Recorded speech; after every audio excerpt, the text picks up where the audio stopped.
E aí, essa foto aqui me pegou. Essa foto aqui me pegou muito. Botela, ela, aguentem. Então a gente tem o cara sendo exportado. O cara sendo exportado. O homem sendo deportado com a camiseta pró-Trump. Latinos por Trump. 2024. Oi, tô fazendo uma pequena pausa no vídeo aí pra te falar que essa foto que eu coloquei na live era mentira e eu só descobri depois. Mas, aqui ó, é montagem foto de imigrante com camiseta Latinos for Trump sendo preso para deportação. No site Aos Fatos. Falso! Mas, ainda assim, o que eu digo no vídeo vale a pena porque é a ideia de latinos apoiarem o Trump, que ainda existe, independente daquela foto ser real ou não. Então, por isso que eu vou manter. Mas vim fazer esse adendo só pra você saber que aquela foto é falsa. Pra você que achou que fake news era só na direita, achou errado, otário. Olha aqui, temos latinos por Trump de verdade agora. Vários latinos for Trump. E no YouTube tem vários também brasileiros tristes porque o Trump deportou ele dos Estados Unidos. Então, é isso aí. É nóis? Volta pro vídeo agora. E aí, o que leva, né? O que leva uma pessoa a votar pelo próprio extermínio? O que leva uma pessoa a votar pela própria decadência, tá ligado?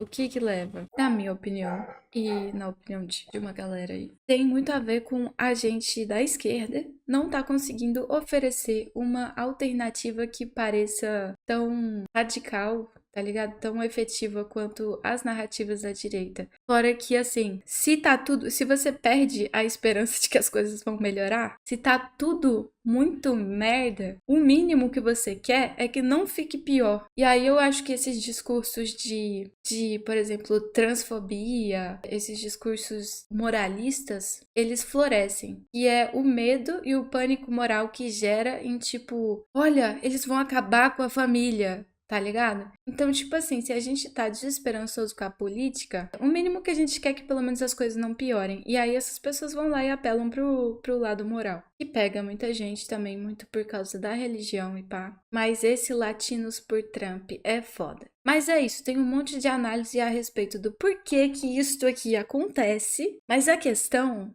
que eu queria trazer é um discurso que, assim, deu gosto de ler, tá ligado? Ó, peraí, tem que mostrar outro vídeo antes. Que é o vídeo que chega os brasileiros deportados. O vídeo de como eles chegaram.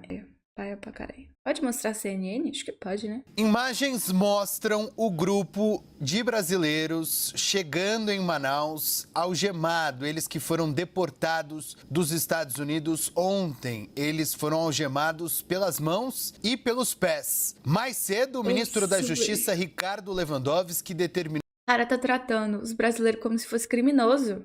a retirada destas algemas. Latinos for Trump. A repórter Carol Rosito traz as atualizações sobre este assunto. Bem-vinda de volta, Carol. Boa tarde. Oi, Pedro. Boa tarde para você, boa tarde a todos. Olha, a situação de momento é a seguinte, viu? O avião da Força Aérea Brasileira, que decolou aqui de Brasília 1h da tarde, já está em Manaus, aguardando agora os trâmites legais, né, para poder concluir essa viagem com os brasileiros que foram deportados ontem dos Estados Unidos, seguindo até o destino final, que é o aeroporto de Confins, em Belo Horizonte. Essa situação chegou até aqui depois que a Polícia Federal recebeu esses brasileiros em Manaus, porque o voo seguiria até BH, mas precisou fazer um pouso de emergência, né, por conta ali de problemas técnicos no ar-condicionado, e os agentes da Polícia Federal verificaram essa situação dos brasileiros algemados, né, sendo trazidos aqui para o Brasil, eles que são cidadãos livres aqui dentro do território brasileiro.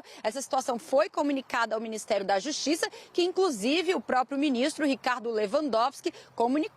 O presidente Lula, tudo isso que está... Tem que pôr na tela a fonte, CNN. Vi isso numa live.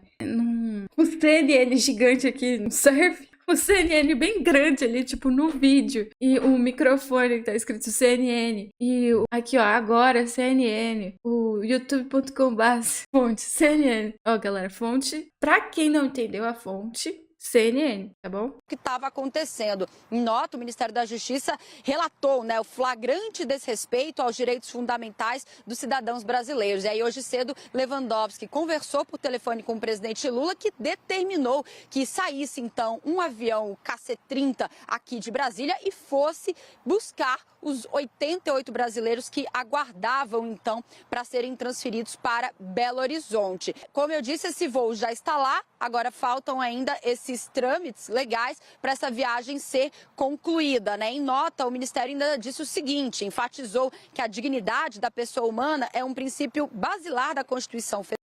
Quem atestou isso? Enfatizou essa viagem ser concluída, né? Em nota, o Ministério ainda disse o seguinte, enfatizou que a dignidade da pessoa humana é um princípio basilar da Constituição Federal e um dos pilares do Estado Democrático de Direito, configurando, então, valores inegociáveis, mostrando... Mas assim, bem diminuído, né? Tipo assim, o Trump pega e manda 80 brasileiros algemados, sem ar-condicionado, com gente passando mal, pelo que eu li na matéria, né? Tem a matéria, não só o vídeo. Na matéria tem mais detalhes. Galera passando mal, um pessoal com problema respiratório que chegou a desmaiar no meio do voo, algemado na mão e nos pés. Aí o Ministério dos Direitos Humanos solta uma notinha dessa. Na minha leitura, um pouco rebaixado. Principalmente depois da reação do presidente da Colômbia, que eu vou mostrar para vocês. O presidente da Colômbia deu um show. Mas peraí, vamos acabar isso. Mostrando aí a reação do governo brasileiro em cima dessa decisão tomada pelo governo americano. O avião do Zeu apareceu no ônibus de roça de tão decadente. Sim, lá na matéria da CNN, não sei se é da CNN, depois eu abro aqui. Na matéria escrita, completa, tava falando que uma das turbinas tava com problema. Os caras mandou 80 pessoas com um avião fudido. Teve até agressão, sim, teve até agressão, velho. Nessa viagem, nesse traslado de brasileiros deportados e mostrando aí como é que vai ser a atitude de Donald Trump, ele que já tinha prometido desde as suas primeiras horas, né, do novo mandato, fortalecer, aumentar, melhor dizendo, essa questão do controle da fronteira para impedir a entrada de imigrantes ilegais e aumentar, sim, esse número de pessoas deportadas. Então a gente está acompanhando esse primeiro voo desde a nova gestão de Trump, esse que chegaria ainda ontem em Manaus, em Belo Horizonte. Bom, foi isso. A chegada, eu achei que aqui ia mostrar a chegada das pessoas algemadas, mas não mostrou, é isso. As pessoas chegam algemadas em condições deploráveis, num avião deplorável, com um tratamento deplorável. E aí, a nota foi do Ministério dos Direitos Humanos, e a outra coisa foi tipo assim, o Lula... Aqui, deixa eu abrir a matéria. Brasil pedirá explicações a Trump por desrespeito aos direitos fundamentais. Ana, devia estar chegando assim. Que porra é essa, meu truta? Você mandou os pessoal aqui do meu país algemado como se fosse criminoso? Você mandou num avião com turbina pegando fogo? Eu quero retratação pública, no mínimo. Indenização. Brasil pedirá explicações a Trump por desrespeito aos direitos fundamentais de 88 brasileiros deportados dos Estados Unidos. Este é o primeiro episódio de tensão entre os governos de Lula e do novo presidente dos Estados Unidos. Brasil pedirá explicações ao governo de Trump pelo que chamou de desrespeito aos direitos fundamentais de 88 migrantes irregulares brasileiros deportados dos Estados Unidos que foram algemados durante a viagem, informou o Ministério das Relações Exteriores brasileiro. Esse é o primeiro episódio de tensão entre os governos do novo presidente dos Estados Unidos e do Lula, que manifestou seu desejo de preservar a relação histórica entre Washington e Brasília no dia da posse de Trump, em 20 de janeiro. Segundo Itaú, será apresentado um pedido de explicações ao governo norte-americano sobre o tratamento degradante dispensado aos passageiros no voo, procedente dos Estados Unidos que aterrissou na noite de sexta-feira, 24, em Manaus, afirmou a chancelaria brasileira em sua conta no... Mano, a Colômbia, o México, dando declarações, fazendo posições incisivas, e tipo assim, você fazer uma posição incisiva não significa que é tipo, que você vai comprar uma briga econômica com um país, tá? Mas que foi um puta absurdo. Foi um puta absurdo que fizeram com a gente. E tipo assim, só tomar uma posição de qual foi, não vai fazer com que os caras coloquem sanções econômicas. Isso provado porque os outros países que eu vou mostrar agora se pronunciaram e não teve lá muita coisa. A ministra dos Direitos Humanos e Cidadania, Macaé Evaristo, disse à imprensa que na aeronave também havia crianças com autismo com algum tipo de deficiência que passaram por situações muito graves. A gente ia amarrado no pulso, na cintura e na perna. Nossa, na cintura também. Não tinha água, a gente pedia pra ir no banheiro e não deixavam, declarou a AFP Edgar da Silva Moura, um técnico de informática de 31 anos que chegou deportado no voo após 7 meses detido nos Estados Unidos. Estava muito quente, pessoas desmaiaram, adicionou. Luiz Antônio Rodrigues dos Santos, um trabalhador autônomo de 21 anos, relatou o pesadelo de pessoas com problemas respiratórios que passaram 4 horas sem ar-condicionado, devido a problemas técnicos que também afetaram uma turbina que não estaria funcionando. Já mudou muita coisa com o Trump. Imigrantes tratados como criminosos, afirmou. O Ministério da Justiça ordenou a retirada imediata das algemas quando o avião chegou no país e repudiou o que chamou de flagrante desrespeito aos direitos fundamentais dos seus cidadãos. As autoridades brasileiras enfatizaram que a dignidade da pessoa humana é um dos pilares do Estado Democrático de Direito e configura valores inegociáveis. É isso. Rebaixado. Agora vamos ver o pronunciamento do Gustavo. Cadê o pronunciamento? Gustavo lançou essa aqui pro Trump. Essa aqui do site vermelho, porque eles traduziram a carta inteira. Foi difícil achar a carta inteira traduzida, hein? Só o Petro critica imperialismo, resgata a história de resistência colombiana e reafirma soberania diante das ameaças de sanções econômicas e políticas dos Estados Unidos. Peitou. No auge da recente crise diplomática entre Colômbia e Estados Unidos, o presidente colombiano Gustavo Petro respondeu neste domingo às ameaças de sanções econômicas e políticas de Donald Trump com uma carta contundente. O texto, divulgado enquanto os dois países buscavam uma saída para o impasse, tornou-se símbolo da resistência colombiana frente ao imperialismo norte-americano. Na carta, Petro expôs não apenas a sua visão crítica sobre as políticas migratórias a Trump, mas também resgatou a história de luta do povo colombiano, defendendo a soberania nacional e os direitos dos migrantes. O documento foi amplamente repercutido pela imprensa internacional e considerado um marco na política externa da América Latina. E vocês vão entender por quê. Trump. Eu não gosto muito de viajar aos Estados Unidos, é um pouco entediante, mas confesso que há coisas admiráveis. Gosto de ir aos bairros negros de Washington. Lá vi uma luta inteira na capital dos Estados Unidos entre negros e latinos com barricadas, o que me pareceu uma besteira, pois deveriam se unir. Confesso que gosto de Walt Whitman, Paul Simon, Noam Chomsky e Miller. Confesso que e Vanzetti, não faço ideia como é. E Vanzetti, que tem o meu sangue, são memoráveis na história dos Estados Unidos, e eu os sigo. Eles foram assassinados na cadeira elétrica por serem líderes operários, pelos fascistas que estão tanto dentro dos Estados Unidos quanto no meu país. Não gosto do seu petróleo, Trump. Ele vai acabar com a espécie humana por causa da ganância. Talvez algum dia, com um copo de uísque que aceito, apesar da minha gastrite, possamos falar francamente sobre isso. Mas é difícil, porque você me considera de uma raça inferior. Não sou, e nenhum colombiano é. Se você conhecesse alguém teimoso, sou eu. Pode, com sua força econômica e soberba, tentar dar um golpe de Estado, como fizeram com Allende. Mas eu morro na minha lei. Resistirei à tortura e resistirei a você. Oh! Cadê? Não quero escravistas ao lado da Colômbia. Já tivemos muitos e nos libertamos. O que quero ao lado da Colômbia são amantes da liberdade. Se você não pode me acompanhar, buscarei outros caminhos. A Colômbia é o coração do mundo e você não entendeu isso. Esta é a terra das borboletas amarelas, da beleza de remédios, mas também dos coronéis Aurelianos Buendia, dos quais sou um.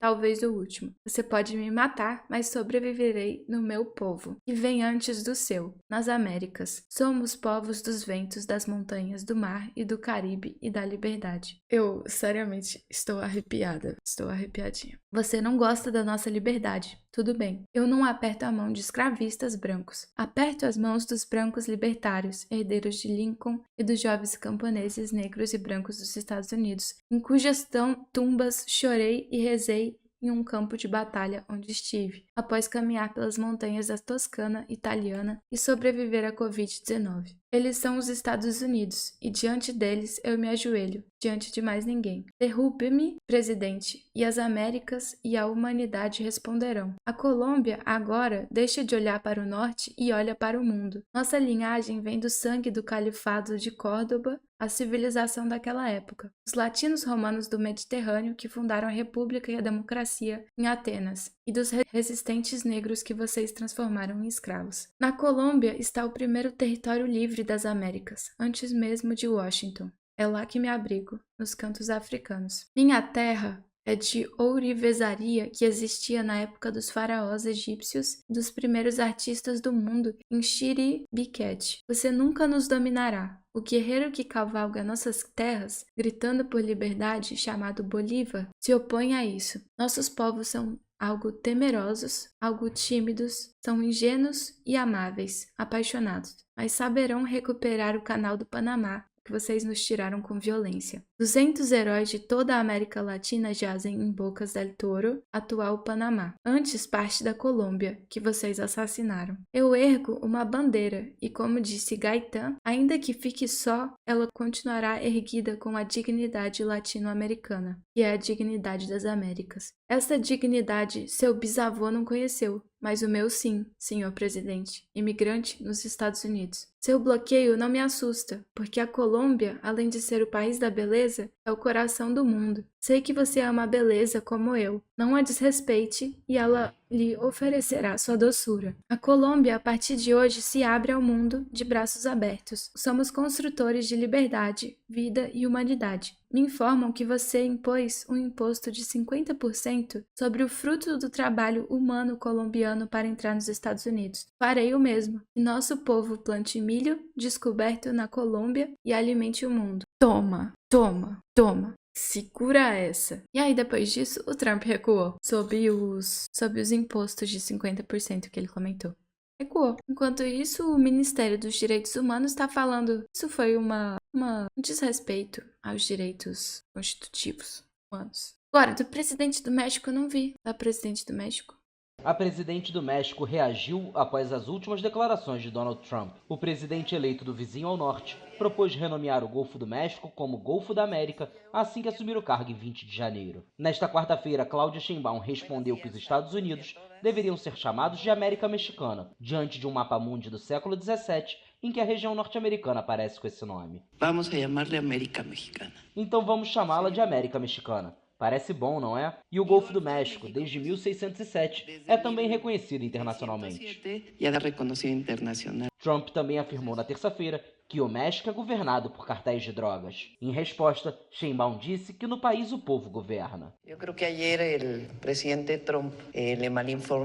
Acredito que ontem o presidente Trump foi mal informado, com todo respeito, porque acredito que ele foi informado de que Felipe Calderón e Garcia Luna ainda estavam governando no México. Mas não, no México o povo governa. Pero no, en México gobierna el pueblo. Antes de assumir o cargo, Trump ameaçou impor tarifas de 25% ao México se não impedisse a entrada de drogas e imigrantes sem documentos em seu país. Ele também anunciou que vai classificar os cartéis mexicanos como terroristas. O republicano já havia considerado essa medida em seu mandato anterior, mas a arquivou, a pedido do então presidente mexicano Andrés Manuel López Obrador, que concordou em cooperar na segurança, embora tenha rejeitado uma possível presença militar dos Estados Unidos em seu território. Golfo do México. Google Maps já anunciou que vai mudar o nome do Golfo do México para Golfo da América. Sério? Golfo do México. Golfo do México. E aí, dito tudo isso, dito todas essas coisas, a gente tem Brasil pedirá explicações a Trump por desrespeito aos direitos fundamentais. Cadê essa esquerda que eu não acho, mano? Já pedalei 6 km pra frente, não tem esquerda, jogador. Aonde tá essa maldita esquerda que eu não acho, cara? Tu mora aonde, meu irmão? Cadê a esquerda? Cadê a esquerda? Sério, mano, que absurdo. Duvido. Explicações, mano? Cadê essa esquerda? Eu vou fazer um ukulelézinho de trilha pra esse lindo momento.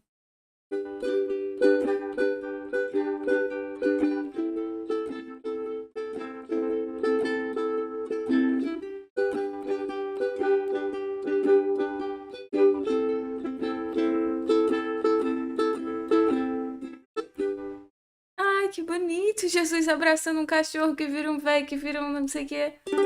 Que lindo. Jesus talarico, caralho, não tinha visto essa parte. Um cachorro que vira um cara.